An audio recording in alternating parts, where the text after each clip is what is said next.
তো ভিউয়ার্স, আপনারা উপরে যে সেন্টেন্সটি দেখতে পাচ্ছেন সেটি হচ্ছে চুজ দ্য কারেক্ট সেন্টেন্স, অর্থ সঠিক বাক্যটি নির্বাচন করো।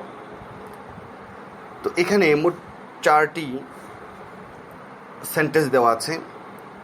এর মধ্যে এখানে একটি সঠিক আর বাকি 3টার মধ্যে ভুল রয়েছে।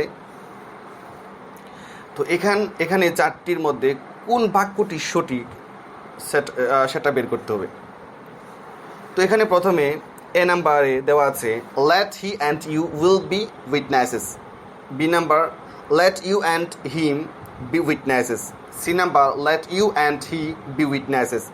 D number let you and he be witnesses. তো এখানে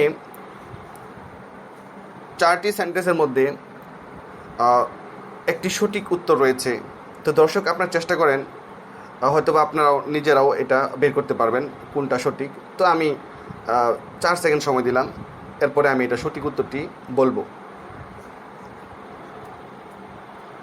তো দর্শক, এই সেন্টেন্সটির বা এই 4টা সেন্টেন্স এর মধ্যে সঠিক উত্তর হলো B number, let you and him be witnesses.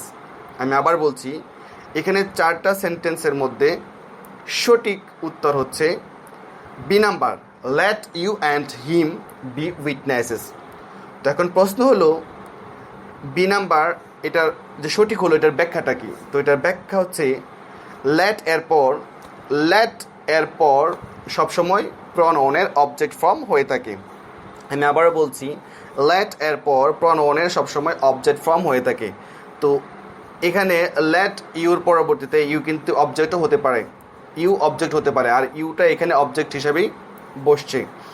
তো এরপরে দেখলাম এন্ডের পরেও কি এখানে অবজেক্ট রয়েছে। বাকি 3টা সেন্টেন্সে কিন্তু এরকম নয়। তো বি নাম্বার সেন্টেন্সটা কিন্তু এরকম, লেটের পরে অবজেক্ট রয়েছে। যেমন let you and him be witnesses, এখানে ইউ হচ্ছে অবজেক্ট। তাহলে let you and him be witnesses, এই সেন্টেন্সটির অর্থ হচ্ছে আপনি এবং তাকে সাক্ষী হতে দিন। আমি আবার বলছি, B number let you and him be witnesses শব্দটির অর্থ হচ্ছে আপনি এবং তাকে সাক্ষী হতে দিন।